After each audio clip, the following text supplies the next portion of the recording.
বন্ধুরা, আজ তোমাদের সাথে শেয়ার করতে চলেছি পুরোনো দিনের ঠাকুমা দিদাদের খুবই জনপ্রিয় একটা রেসিপি, মাছের মাথা দিয়ে লাউ ঘন্ট। তাহলে চলো দেখে নি। তাহলে দেখো বন্ধুরা, এখানে আমি সুন্দর করে লাউ কুচি করে নিয়েছি, আর এখানে নিয়ে নিয়েছি একটা রুই মাছের মাথা। তাহলে চলো এবার আমি মাছের মাথাটাকে ভেজে নেবো। কড়াইটা গরম হয়ে গেছে, আমি এখন সরষের তেল দিয়ে দেবো।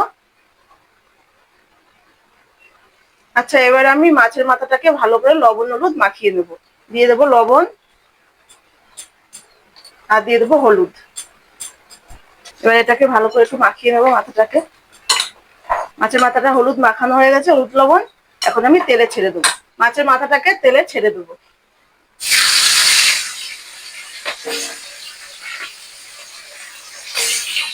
তোমরা যদি এখন আমার ভিডিওটিকে লাইক না করে থাকো, একটা লাইক করে দিও, আর যারা নতুন দেখছো তারা আমার চ্যানেলটিকে সাবস্ক্রাইব করে দিও। বন্ধুরা, এই রান্নাটা কিন্তু মা ঠাকুমা দিদাদের কাছ থেকে, ওদেরই রেসিপি এটা, ওদের কাছ থেকে আমাদের শেখা। এখন আমরা নিজেরাই করে। তো মাছের মাথা এক পিঠ ভাজা হয়ে গেছে, আর এক পিঠ উল্টে দেবো।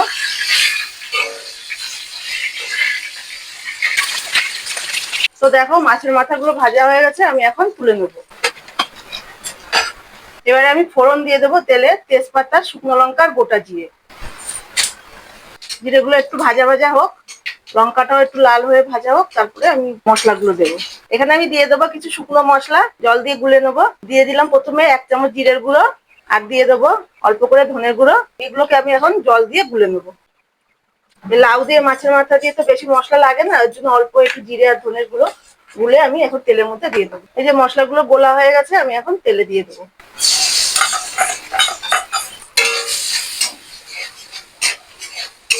আর দিয়ে দেবো একটা টমেটো কুচানো। এবার এগুলোকে একটু ভালো করে কষিয়ে নেবো মশলার সাথে, টমেটো কুচানোটা। পরিমাণ মতন হলুদ। টমেটোটা একটু নরম হলে আমি লাউগুলো দিয়ে দেবো। মশলাটা কষে এসছে, টমেটো গুলো নরম হয়ে গেছে, আমি এবার লাউগুলো দিয়ে দেবো।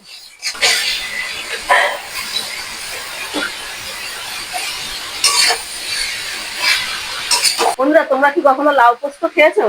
যদি না খেয়ে থাকো তাহলে আমাকে কমেন্ট করো, আমি তোমাদের করে দেখাবো। আর কমেন্ট করে জানিও তোমরা কারা কারা মাছের মাথা দিয়ে লাউ ঘন্ট খেতে পছন্দ করো। আমি এখানে কতগুলো কাঁচা লঙ্কা চিড়ে নিয়েছি, এগুলো এখন দিয়ে দেবো।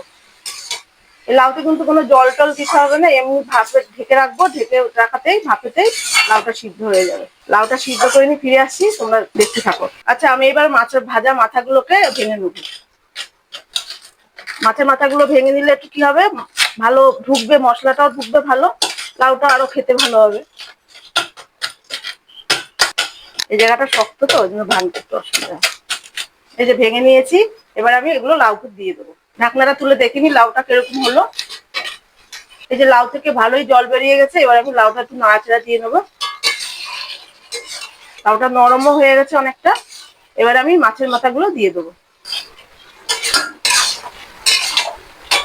তো বন্ধুরা দেখো, মাছের মাথা দিয়ে লাউ ঘন্টটা প্রায় হয়েই এসছে। আমি এবার এর মধ্যে গরম মশলা, ধনেপাতা, একটু মিষ্টি দেবো, দিয়ে নামিয়ে নেবো। এবার দিয়ে দেবো অল্প করে একটু মিষ্টি, কারণ লাউটা যেহেতু জলো জিনিস, একটু মিষ্টি না দিলে টক টক লাগবে খেতে। ওই জন্য অল্প করে একটু মিষ্টি দিয়ে দিলাম। আর দিয়ে দেবো অল্প করে একটু আটার গুঁড়ো, যাতে জলটা টেনে যায়। জলটা টেনেও যাবে, একটু আঠা আঠা ভাবও হবে। এবার আমি গরম মশলার গুঁড়োটা দিয়ে দেবো, আর দিয়ে দেবো ধনেপাতা কুচানো। এই ধনেপাতা কুচানোটা দিলে লাউ ঘন্টটা আরো একটু টেস্ট বেড়ে যাবে, এটা আরো ভালো লাগবে, গন্ধটাও সুন্দর হবে। তার জন্যই ধনেপাতা কুচানোটা দিয়েছি। এইবার হয়েই গেছে, নামিয়ে নেবো। এই যে বন্ধুরা, গরম গরম মাছের মাথা দিয়ে লাউ ঘন্ট হয়ে গেল। আমি এখন প্লেটে তুলে নেব। দেখো তো কেমন হয়েছে দেখতে। তাহলে বন্ধুরা, আমার বানানো লাউ ঘন্টটা কেমন লাগলো আমাকে কমেন্ট করে জানিও। ভিডিওটি যদি ভালো লেগে থাকে একটা লাইক করে দিও, চ্যানেলটিকে সাবস্ক্রাইব করে দিও।